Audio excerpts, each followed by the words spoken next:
So very good morning to all of you friends, this is Gaurav और मैं स्वागत करता हूं आपके अपने इस channel GK classes for preparation में। दोस्तों, जैसा कि आप जानते हैं कि हमारी क्लासेस जो है रेगुलर चल रही थी, लेकिन अभी कुछ समय से 4-5 दिनों से लगभग क्लासेस नहीं हुई हैं।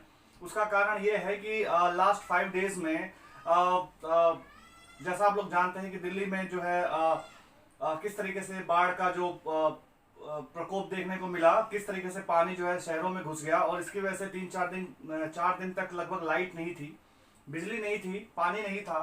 तो ये एक कह सकते हो कि ये जो है प्राकृतिक आपदा है, इसके आगे तो किसी की नहीं चलती है।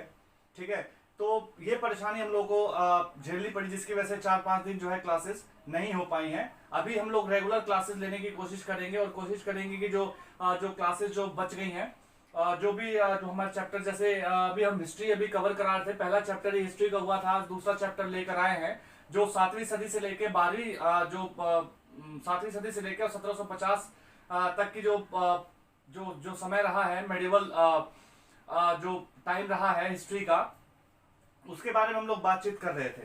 तो आज जो हम चैप्टर लेकर आए हैं आपके लिए, तो वो जो है राजा और उनके राज्य है, क्योंकि जो 700 ईस्वी से लेके और 750 ईस्वी के बीच में हम बात करने वाले हैं। बेसिकली जो ये पूरी किताब है ना, ये उसी समय के लगभग चलने वाली है, तो उसके बारे में हम लोग बात करेंगे। आज हम बात करने वाले राजा और उनके राज्यों के बारे में। ठीक है, तो इसी के साथ जो है हम चैप्टर की शुरुआत करते हैं और उम्मीद करता हूँ आप चैनल को लाइक, सब्सक्राइब और शेयर जरूर करेंगे। आप चैनल को पूरा देखिए, आप ये जो हम बनाते हैं वीडियो, वो आप ही के लिए वीडियो है, आपके फायदे के लिए वीडियो है।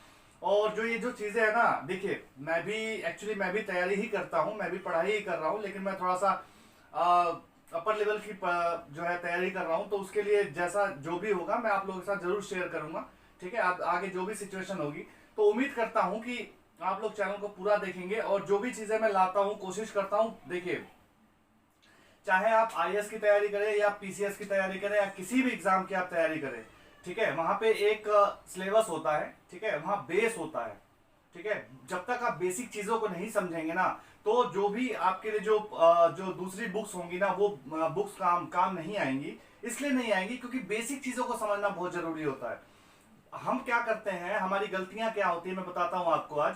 गलतियां ये होती है कि हम कोशिश करते हैं ना, मोटी मोटी किताबें तो हम घर ले आते हैं ना मोटी किताबें घर, लेकिन हम बेसिक अपनी जो कमजोरियां हैं, उन कमजोरियों को नहीं पकड़ पाते हैं, उन कमजोरियों को हम दूर नहीं कर पाते हैं। ठीक है, एग्जाम्स मैंने भी दिए हैं, मैं भी एग्जाम देता रहता हूं, मुझे पता है कि क्या कमियां होती हैं और क्या गलतियां होती हैं हमसे।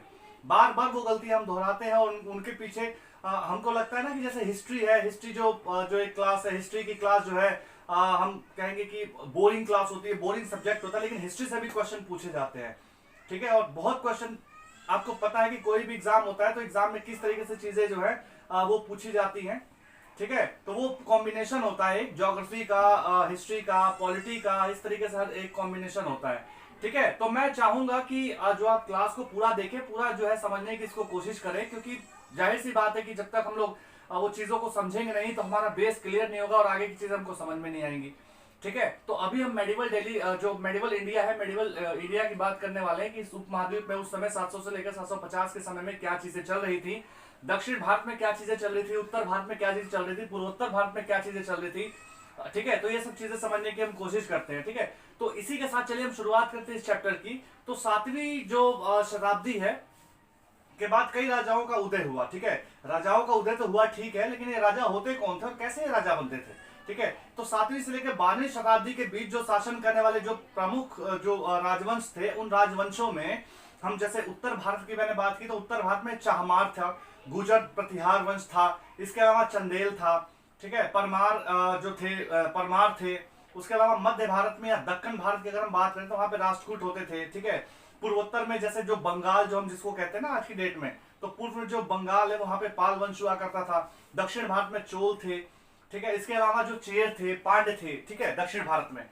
तो ये जो राजा हुआ करते थे, राजा एकदम से तो राजा नहीं बने ना, ये राजा किसी न किसी आप कह सकते हो बड़े भूस्वामी हुआ करते थे, या सामंत हुआ करते थे, या आप कह सकते हो कि काफी धनवान लोग हुआ करते, जिनके पास बहुत ज्यादा खेत हुआ करते थे, है ना। इस तरीके से ये लोग थे। इन्होंने क्या किया, अब इनके बारे में जैसे हम बात करते हैं कि जो राजा उनके राज्य है। ठीक है, अब हम बात करते हैं कि नए राजवंशों का उदय कैसे हुआ। नए राजवंशों का उदय। अब हम इनके बारे में बात करने वाले कि नए जो राजवंश थे उन नए राजवंशों का उदय कैसे हुआ। 7वीं सदी आते आते उपमहाद्वीप के विभिन्न भागों में बड़े भूस्वामी, जैसे मैंने आपको बताया कि बड़े भूस्वामी और योद्धा सरदार जो है अस्तित्व में आने लगे। ठीक है, राजा उन्हें सामंत के रूप में मान्यता देते थे। राजा उनको मतलब सामंत के रूप में मानता था, सामंत उनको कहते थे। ठीक है, उनसे उम्मीद की जाती थी कि जब वो राजा के पास आए तो उनके लिए उपहार लाए। ठीक है, राजा के दरबार में वो लोग हाजिरी लगाएं। ठीक है, इसके साथ साथ सैन्य सहायता भी थी। जैसे उनके पास क्या होते थे ना कि आदमी होते थे। ठीक है, काफी लोग हुआ करते थे, वो अपने सैन्य के लिए या किसी जगह पे जब आक्रमण करना है तो आक्रमण के लिए वो उन लोगों को जो है रखते थे वहां पे। सो वो जो थे बहुत ज्यादा इंपॉर्टेंट हो जाते थे राजा के लिए, क्योंकि अगर राजा का किसी से युद्ध हो गया ना तो वो सैनिक सहायता वही प्रोवाइड कराते थे उनको। ठीक है, तो अधिक संपत्ति हेतु सामंत अपने को जो है महासामंत कई बार या महामंडलेश्वर कई बार अपने आप को घोषित कर देते थे, ताकि उनको ज्यादा संपत्ति मिले राजा से और ज्यादा जो चीजें उनको ग्रहण करने का मौका मिले। ठीक है, इसके साथ साथ वो अपने स्वामी से स्वतंत्र होने का भी कई बार दावा कर देते थे। जैसे कि किसी राजा के अंडर में अगर वो काम कर रहे हैं तो वो स्वतंत्र होने की घोषणा कर देते थे, हम तो स्वतंत्र थे जी, हमारी तो अपनी पावर है जी, और हमारा तो अपना जो है राज्य है ना। इस तरीके से वो अपने आप को स्वतंत्र कर देते थे। ठीक है, उसी में एक एग्जाम्पल में जोड़ूंगा, जैसे राष्ट्रकूट थे। जैसे राष्ट्रकूट थे, जैसे मैंने बताया कि वो दक्कन में शासन कर रहे थे। ठीक है, वे शुरू में चालुक्यों के जो चालुक्य थे ना, चालुक्यों के अधीन थे, और राष्ट्रकूट प्रधान दंती दुर्ग ने जो राष्ट्रकूट जो वंश का जो प्रधान था दंती दुर्ग था, वो चालुक्य स्वामी के कह सकते हो के अधीनता से उसने इनकार कर दिया। जो दंती दुर्ग का जो प्रधान था उसने इनकार कर दिया। ठीक है, और हिरण्यगर्भ यानी सोने का गर्भ नामक अनुष्ठान किया। सोने का गर्भ नामक अनुष्ठान, इस तरीके से उसने एक अनुष्ठान किया। इस अनुष्ठान को ब्राह्मणों द्वारा किया जाता था, और जो याजक था, ठीक है, जो एक तो यजमान, जो एक यजमान होते हैं, और याजक जो था वो जो जो जो ब्राह्मण थे ना, उन ब्राह्मण जो थे उनको पूजा पाठ करके, और उनको जन्मजात क्षत्रिय या जो जन्मजात क्षत्रिय नहीं होते थे वो इस पूजा पाठ के द्वारा अपने आप को क्षत्रिय जो है घोषित करवा लेते थे, या क्षत्रिय जो क्षत्रियता थी ना वो प्राप्त कर लेते। माना ये जाता है हमारे समाज में शुरू से कि जो क्षत्रिय होते हैं वो कह सकते हो कि वो राजा के रूप में उनको मान्यता मिली थी। शुरू से सोच चली आती, जो क्षत्रिय थे वो राजा के रूप में कार्य करेंगे, जो ब्राह्मण होते थे वो पूजा पाठ का ख्याल रखेंगे। वो जैसे आप जानते हैं, हम लोगों ने पहले भी डिस्कस किया है कि वो जो उनका अनुभव था और जो पूजा पाठ था वो वेदों को पढ़ते थे। जो ब्राह्मण होते थे वो पूजा पाठ कराते थे, यज्ञ करवाते थे, इस तरीके की चीजें वो लेके चलते थे। तो उनको पूजा पाठ के लिए, और जो क्षत्रिय थे उनको राज करने के लिए यानी राजा के रूप में उनको मान्यता दी गई थी। तो वो क्या करते थे, इस पूजा पाठ के थ्रू अपने आप को जो है क्षत्रिय जो है मतलब पूजा पाठ के थ्रू अपने आप को क्षत्रियता जो है प्राप्त कर लेते थे। ठीक है, इस तरीके से वो जो है काम करते थे। देखने में आया कि जो कुछ जो उद्यमी परिवार थे, यानी जो बिजनेसमैन जो थे, कुछ उन जो उस समय जो है जो उद्यमी परिवार थे, वो उद्यमी परिवारों ने जो राजशाही थी, राजशाही को कायम करने के लिए अपना उन्होंने पेशा छोड़ दिया, और पेशा छोड़ने के बाद जो है उसने क्या किया कि क्षत्रियता जो है धारण कर ली। इस कौशल का जो है जो सैन्य कौशल था ना उसका जो है निर्माण उन्होंने किया, उसका इस्तेमाल किया।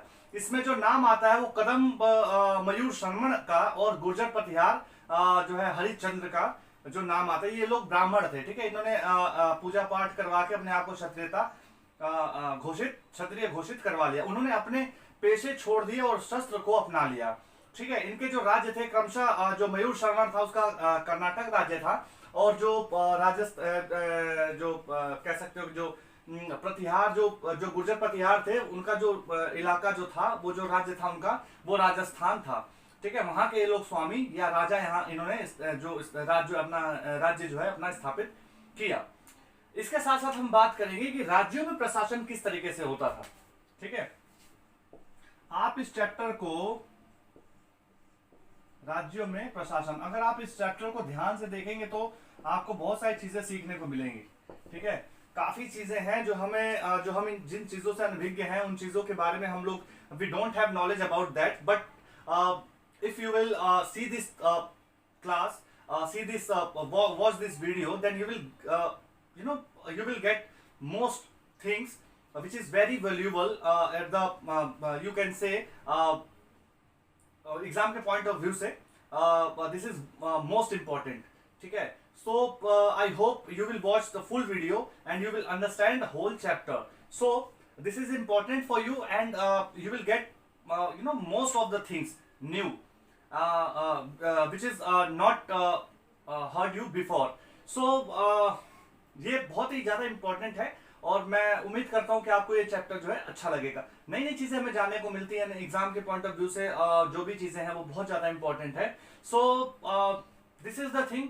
आई am standing at the front of you and giving lecture and I am trying to do my best and और भी आगे हम लोग कोशिश करेंगे in the further chapters that we will try to teach you more things and in a new pattern. Okay, so let's start. जो राज्यों का जो प्रशासन था, राज्यों का प्रशासन कैसा था, ठीक है. तो कई राजाओं ने महाराजा धीराज, कह सकते हो महाराजा धीराज की जो है डिग्रियां धारण की. डिग्रियों का मतलब ये होता है कि उन्होंने अपने आप को महाराजा धीराज का जो है अपने आप को घोषित कर दिया. मतलब तगड़े तगड़े उनके जो कह सकते हो ना बहुत ही खतरनाक किस्म के जो है उन्होंने पदवी जो है ग्रहण कर ली. और पदवी क्या पदवी थी? महाराजा धीराज, ठीक है. यानी राजाओं के राजा कहा जाने लगा उनको. त्रिभुवन चक्रवर्ती, जैसे 3 भुवनों का स्वामी. तो देखो इंसान होते हुए भगवान का रूप किस तरीके से वो भगवान का रूप लेने लगे, है ना. अपने आप को कैसे कैसे मतलब नाम से उन्होंने बुलवाना शुरू कर दिया. इस तरीके की उपाधियां उन्होंने धारण की. परंतु इसके बावजूद, थे तो इंसान ना, इसके बावजूद उनको जरूरत पड़ती थी सामंतों की, उसको जरूरत पड़ती थी किसानों की, उनको जरूरत पड़ती थी व्यापारियों की, उनको जरूरत पड़ती थी ब्राह्मणों की, ठीक है. तो अपनी सत्ता में रहने के लिए और सत्ता को बचाने के लिए उनको इनके साथ साझेदारी करनी पड़ती थी. किसके साथ? तो सामंतों के साथ, ब्राह्मणों के साथ, किसानों के साथ और व्यापारियों के साथ, ठीक है. तो उस समय का जो टाइम था वो जो टाइम ऐसा था, ठीक है. इन सभी राज्यों में उत्पादकों की अर्थात किसानों, पशुपालकों, कारीगरों से संसाधन इकट्ठे किए जाते थे. संसाधन इकट्ठा करने का क्या मतलब था? संसाधन इकट्ठा जो किए जाते वो कर के रूप में इस्तेमाल किए जाते थे, क्योंकि लगान उनसे लिया जाता था. और लगान इसलिए जाता था क्योंकि किसी भी राज्य को चलाने के लिए पैसों की आवश्यकता होती है. और पैसे कहां से आएंगे? तो यही एक तरीका है. जैसे हम लोग क्या है ना, जैसे देखिए आज के टाइम की अगर हम बात करते हैं तो आज के टाइम में क्या होता है कि जो भी हम चीजें खरीदते हैं, चाहे वो माचिस हो चाहे वो एरोप्लेन, यानी माचिस से लेके एरोप्लेन या सुई से लेके एरोप्लेन तक जो भी चीजें हम खरीदते हैं सब पे जो है जीएसटी लगता है, ठीक है. हम लोग सरकार को टैक्स पे करते हैं, ठीक है. इसी टैक्स के थ्रू, इसी जो टैक्स ये जो मिलता है, जो राजस्व जो मिलता है सरकार को, इसी के थ्रू जो है सरकार हमारे देश को चलाता है, ठीक है. देश को हमारी सरकार चलाती है. कैसे चलाती है? तो जैसे जो गरीब लोग हैं उनको अनाज प्रोवाइड कराती है, ठीक है. आप देखते हो कि कभी बाढ़ आ गया, कभी कुछ आ गया, कभी प्राकृतिक विपदा, कितनी सारी चीजें होती हैं, है ना. उससे निपटने में ये पैसे काम आते हैं, ठीक है. कहीं कुछ हो गया, कहीं कुछ मेजर एक्सीडेंट्स हो जाते हैं, उसमें ये पैसे काम आते हैं, ठीक है. तो कह सकते हो कि जो आप कह सकते हैं कि जो सरकार है, सरकार को इन पैसों की बहुत आवश्यकता, अति आवश्यकता है. इसीलिए कहते हैं कि जो टैक्स है वो टाइम पे करना चाहिए, ठीक है. हमने तो भाई अपना हिस्सा ले लिया, ठीक है. अगर हम पैसे कमा रहे हैं तो हमने अपना हिस्सा ले लिया, तो सरकार को भी तो उसका हिस्सा मिलना चाहिए ना. तो वो कैसे मिलेगा? तो टैक्स के थ्रू वो हिस्सा मिलेगा. तो हमें टैक्स पे करना ही चाहिए, ठीक है. चाहे वो आमदनी के रूप में हो, ठीक है, चाहे हम कोई बिजनेस करके कमाते हो या नौकरी करके कमाते हो. भाई सामान पे तो हम जीएसटी दे रहे हैं, लेकिन जो हम इनकम, जो एक्स्ट्रा इनकम कर रहे हैं उस पर भी तो टैक्स लगता है ना. तो वो टैक्स भी हमें टाइम पे देना चाहिए. तो इससे क्या होता है ना कि गवर्नमेंट को या सरकार को हमारे देश को आगे ले जाने में काफी मदद मिलती है. तो this is very important things और we should we should aware about this. We should know how government works and which type of things are there which is very important for the government. So this is the thing.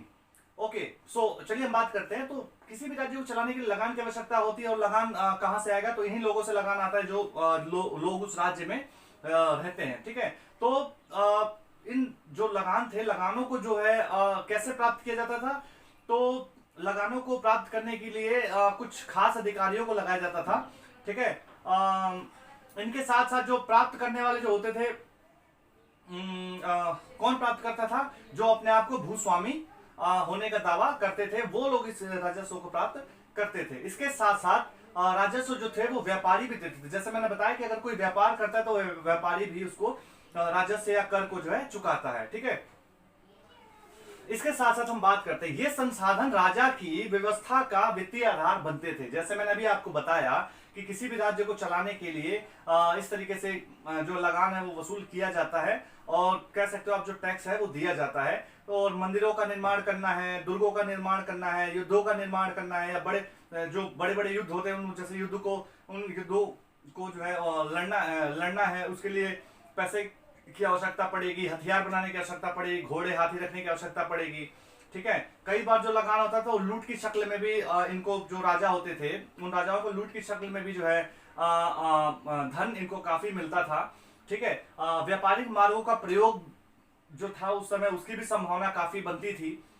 ठीक है, तो राजस्व वसूली के लिए पदाधिकारियों की नियुक्ति की जाती, जैसे मैंने आपको बताया, और ये लोग जो होते हैं काफी प्रभावशाली परिवारों से होते थे।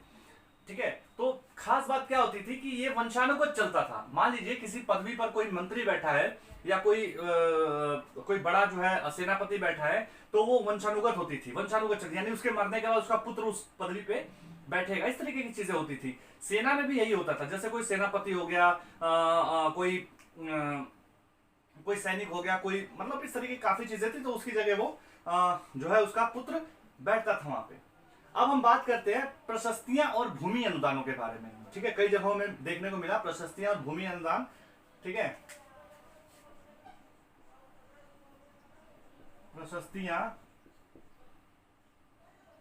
व भूमि अनुदान। ठीक है, प्रशस्तियों में ब्यौरे होते हैं। ठीक है, काफी चीजें होती हैं जो हमें जानने को मिलती हैं पुराने समय के बारे में, जो शब्द कह सकते हैं सत्य भी हो सकते हैं और असत्य भी हो सकते हैं। लेकिन जो ये प्रशस्तियां हमें बताती हैं कि शासक खुद को कैसा दर्शाना चाहते थे, जैसे अपने आप को शूरवीर विजयी योद्धा के रूप में दर्शाते थे। इन प्रशस्तियों को विद्वान ब्राह्मणों के द्वारा जो है रचा जाता था, यानी विद्वान ब्राह्मणों के द्वारा बनाया जाता था, जो अक्सर प्रशासन में मदद करते थे। राजा लोग जो है प्राय ब्राह्मणों को भूमि अनुदान से जो है पुरस्कृत करते थे, यानी जो राजा थे राजाओं को भूमि अनुदान दिया जाता था। ठीक है, भूमि जो है अनुदान के रूप में दिया जाता था, उनको भूमि जो है गिफ्ट के रूप में दिया जाता था। ठीक है, उसके साथ साथ उनको पुरस्कार भी मिलते थे। ये ताम्र पत्रों पर लिखित जो प्रशस्तियां होती है ताम्र पत्रों पर जो है लिखित होती थी। ठीक है, आप कह सकते हो कि भूमि जो आप कह सकते हो कि भूमि जो ये जो चीजें थी ना, वो किस तरीके से जो है वो चीजें रची गई ब्राह्मणों के द्वारा। ठीक है,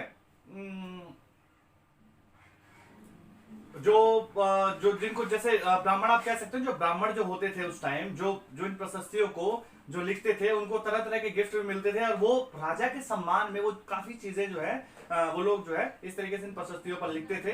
जैसे कि देखिए कुछ चीजें होती है, जैसे मान लीजिए कोई राजा है उस टाइम, उनको कई लोग क्या करते थे कि ना खुश करने के लिए भी उनको जो है प्रशस्तियों पर अच्छी अच्छी चीजें लिखते थे, ताकि अच्छे अच्छे उनको जो है गिफ्ट मिले, अच्छी अच्छी जो है इनको चीजें मिले। ठीक है, इसका भी इस्तेमाल हुआ करता था। अब हम 12वीं शताब्दी की अगर बात करते तो वहां पे एक बृहद संस्कृत जो है काव्य है, जिसे हम जो कश्मीर के शासन के ऊपर लिखा गया था, और जो लिखने वाले थे वो कल्हड़ थे।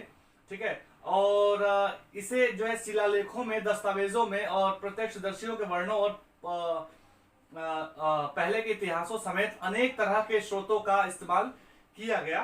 मतलब वो जो जो जो कश्मीर का जो आप कह सकते हो जो शासन था वो कल्हड़ के द्वारा लिखा गया, इनको शिलालेखों पे लिखा गया, दस्तावेजों में लिखा गया। ठीक है, इसके अलावा जो प्रत्यक्ष दर्शियों के जो वर्णन थे उनसे भी लिया गया। तो इस तरीके से जो है चीजें लिखी जाती थी। आप कह सकते हो जो ये ग्रंथ था जो कल्हड़ के द्वारा लिखा गया था, ठीक है, जो कश्मीर के ऊपर लिखा गया था, ये असाधारण मतलब काफी उच्च क्वालिटी का जो है ग्रंथ है, काफी कह सकते हो काफी अच्छा जो है ग्रंथ ये माना जाता है, असाधारण ग्रंथ जो है था। ठीक है, अब हम बात करते हैं कि धन के लिए युद्ध। धन के लिए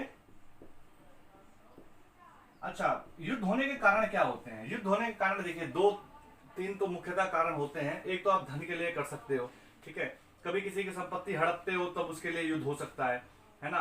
आप जैसे कोई गलत चीज कर देते हैं, किसी से बहस हो जाता है तो इस तरीके से जो है युद्ध हो जाता है। राजा अगर राजा को चुनौती दे दे तो युद्ध हो जाता है ना। इस तरीके से जो है युद्ध होने के कारण हो सकते हैं। तो धन के लिए युद्ध होता था, तो शासक सदैव एक दूसरे के क्षेत्र पर नियंत्रण करने के लिए जो है युद्ध करते थे। उदाहरण के लिए गंगा घाटी में अगर हम कन्नौज की बात करें तो कन्नौज जो नगर है वो गुर्जर प्रतिहार, राष्ट्रकूट और पाल वंशों के जो शासक थे वो सदियों तक कन्नौज के ऊपर नियंत्रण को लेकर आपस में लड़ते रहे, ठीक है, आपस में लड़ते रहे। कारण क्या था? जो कन्नौज का जो क्षेत्र था वो काफी कह सकते हो आपकी काफी संपत्ति वाला जो था वो क्षेत्र था, काफी उन्नति वाला क्षेत्र था। यहाँ पे पैदावार बहुत अच्छी होती थी, ठीक है। और यहाँ पे जो है आप कह सकते हो जो ये धनवान जो क्षेत्र मान सकते हो उसको, इसीलिए इतिहास में प्राय इसकी जो चर्चा है त्रिपक्षीय युद्ध के रूप में की जाती है, ठीक है। अब इसके साथ जो है जो शासक होते थे वो मंदिरों पर कई बार आक्रमण कर देते थे, है ना, एक दूसरे के मंदिरों को लूट, क्योंकि मंदिर जो कह सकते हो कि धन संपदा का जो केंद्र हुआ करते थे, काफी मतलब धनवान कह सकते हो, काफी धनवान जगह होती थी, काफी जो जो मंदिर होते थे, कई मंदिर जो कह सकते हो काफी एक शब्द आता है उसके लिए, काफी जो काफी इनके पास पैसे होते थे, ठीक है, जो संपन्न हुआ करते थे, है ना, ये मंदिर जो थे काफी संपन्न हुआ करते थे। उदाहरण के लिए अगर हम बात करें तो अगर हम 1000 से लेके 1025 तक के बीच में बात करें तो एक अफगान के जो जो गजनी था, जो अफगान का जो गजनी है शहर गजनी का एक महमूद था, ठीक है, महमूद गजनवी जिसका नाम था, उसने जो है धार्मिक पूर्वाग्रह से प्रेरित होकर उपमहाद्वीप पर 17 बार आक्रमण किया, 1000 से लेके 1025 ईस्वी तक, ठीक है। इसने यहाँ से जो है काफी धन लूटा। उसने सुना था कि जो है मंदिर है काफी संपन्न है, ठीक है। तो इसमें जो गुजरात के जो सोमनाथ मंदिर के बारे में भी आपने अगर पढ़ा हो, सुना हो, तो उसमें गुजरात के जो सोमनाथ जो मंदिर है वो भी मंदिर शामिल है, क्योंकि वो बहुत संपन्न मंदिर हुआ करता था, ठीक है। ऐसे ही चहमान शासक जो है पृथ्वीराज जो तृतीय है, इनका जो समय रहा है वो 1168 से लेके 1192 तक, जिसने सुल्तान मोहम्मद गौरी नामक जो अफगान जो शासक था उनको हराया। और ये जो दूसरा जो युद्ध हुआ ना वो जो पहला ये युद्ध हुआ था वो 1191 में हुआ, और जो दूसरा युद्ध हुआ उसमें ये जीत गए थे 1191 में, और जो दूसरा युद्ध हुआ था वो 1192 उसमें ये हार गए थे, ठीक है। अब हम चोल राज्य के बारे में बात करने वाले हैं। जैसे हमने बात की थी ना कि जो चोल भी एक राज्य था दक्षिण का, तो उसके बारे में हम बात करने वाले हैं, ठीक है। तो चोल सत्ता मैं लिख देता हूं यहां पे,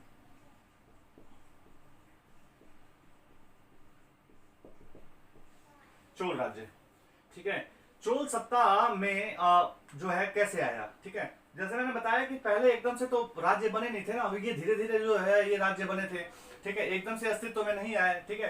पहले कुछ थोड़े से जो मजबूत कह सकते हो जो सामंत थे, कुछ पैसे वाले धनवान थे, वो अपने आप को जो है जो कह सकते हो आपकी जो खुला यानी किसी के अंडर काम ना करने वाला, है ना, उसको वो घोषित कर देते थे अपने आप को, यानी स्वतंत्र होने का दावा कर देते थे, है ना। तो उसके बाद जैसे थे ये चोल सत्ता में कैसे आया, तो कावेरी डेल्टा से मुटरियार नामक एक जो नामक प्रसिद्ध एक छोटे से मुखिया परिवार की सत्ता थी, ठीक है। कांचीपुरम के पल्लव राजाओं के ये मातहत थे, ये उनके अंडर में आते थे, ठीक है। उरैयार के चोल वंशीय जो प्राचीन मुखिया परिवार के विजयालय ने 9वीं सदी के मध्य में मुटियारों को हराकर इस डेल्टा पर कब्जा जमाया, ठीक है। उसने यहाँ तंजावुर शहर और निशुंभ जो सुदनी देवी का मंदिर बनवाया। इसके उत्तराधिकारियों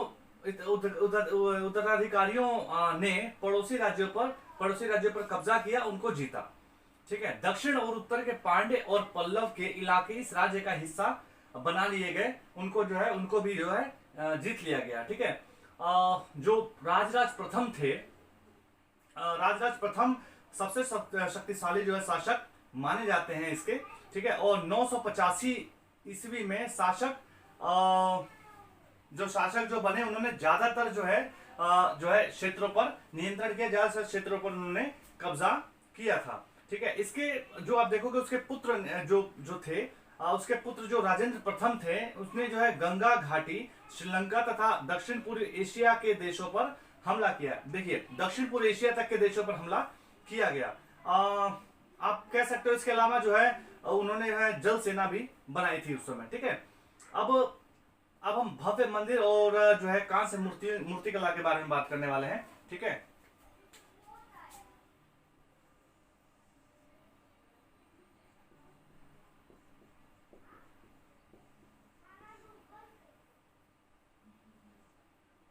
भव्य मंदिर वो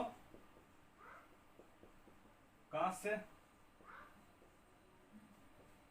मूर्ति कला।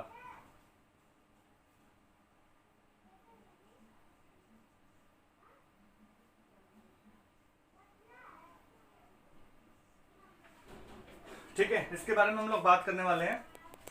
तो हम क्या देखते हैं, ठीक है, तो इसमें हम क्या देखते हैं, तो भव्य मंदिर और कांस्य मूर्ति इस समय की बहुत ही प्रचलित मूर्तियां जो हुआ करती थी।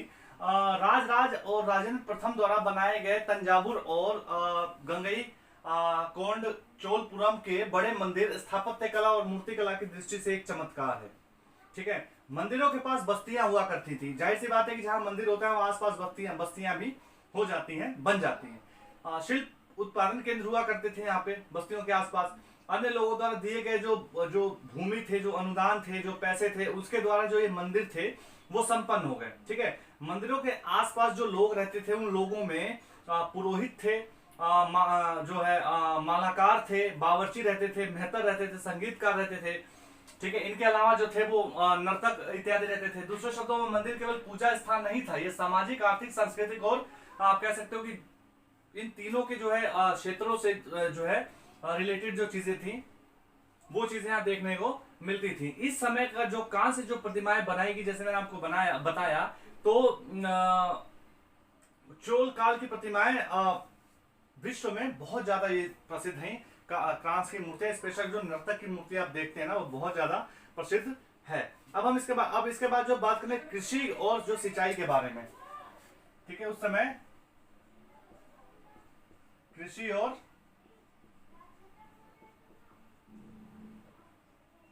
सिंचाई के बारे में बात करने वाले हैं। ठीक है, चोलों के समय में जो कृषि थे, आप जैसे आपको पता है कि चोलों की कई उपलब्धियां कृषि में जो है देखने को मिलती हैं। ठीक है, उपलब्धियों के माध्यम से ही हमें जो है कह सकते जो कृषि जो कार्य थे उनमें विकास हुए हैं। ठीक है, कावेरी नदी ने जो है भूमिका निभाई इसमें, क्योंकि इस नदी के किनारों पर जो उपजाऊ मिट्टी जमा होती थी। जब भी नदी में पानी आता था या पानी से लबालब जब भर जाती तो अपने साथ ये मिट्टी लाते थे और मिट्टी वहां पे छोड़ती थी, जिसकी वजह से जो जमीन थी वो काफी उपजाऊ हो गई। इस नदी की जो शाखाएं थी उसका जो इस्तेमाल है पानी के लिए किया जाता था। ठीक है, उन शाखाओं का इस्तेमाल पानी के लिए किया जाता था। ठीक है, इसके अलावा कृषि की जो विशेषता थी वहां पे वो चावल की खेती बहुत ज्यादा होती थी। ठीक है, वहां पे जो पानी की कमी को नदी पूरा कर दी थी और उसके साथ साथ जो आर्द्रता थी वहां पे वो आर्द्रता मुहैया कराती थी। हालांकि जो तमिलनाडु में पहले से ही जो है कृषि विकसित हो चुकी थी, परंतु 5वीं 6वीं शताब्दी में बड़े पैमाने पर खेती होने लगी। ठीक है, डेल्टा क्षेत्रों में आप देखोगे कि जो बाढ़ रोकने के लिए जो है तटबंध बनाए गए। ठीक है, पेड़ों को लगाया गया। ठीक है, जो पानी जो था पानी का इस्तेमाल खेतों में किया गया। ठीक है, इसके साथ साथ जो था नहरों का निर्माण किया गया। इसके अलावा जो है तालाबों को बनाया गया और जो बरसात का जो सिंचित जो पानी होता है, जो बरसात का जो पानी होता है उससे जो है बड़े बड़े जो कुंड बनाए गए जिनका इस्तेमाल जो है पानी के लिए किया जाता था, खेती के लिए। ठीक है, यहाँ पे साल में 2 फसलें उगाई जाती थी। ठीक है, इनके साथ साथ जो थे हम देखते हैं कि जो फसलें होती थी वो काफी अच्छी और विस्तृत जो है फसलें होती थी। साल में 2 फसलें, जैसे मैंने आपको बताया कि वो फसलें उगाई जाती थी। ठीक है, पानी का जो इस्तेमाल था वो काफी सोच समझ के किया जाता था। पानी का इस्तेमाल वितरित किया जाता था, लोगों को बराबर हिस्से में बांटा जाता था। ठीक है, और जैसे मैंने बताया कि जो बंटवारा हुआ करता था वो उसकी व्यवस्था थी, उसकी एक पद्धति थी। वो जो बंटवारा हुआ करता था वो काफी लोगों के बीच बराबरी का बंटवारा हुआ करता था। ठीक है, इसके साथ हम बात करते हैं अब कि साम्राज्य का जो प्रशासन था वो प्रशासन कैसा था।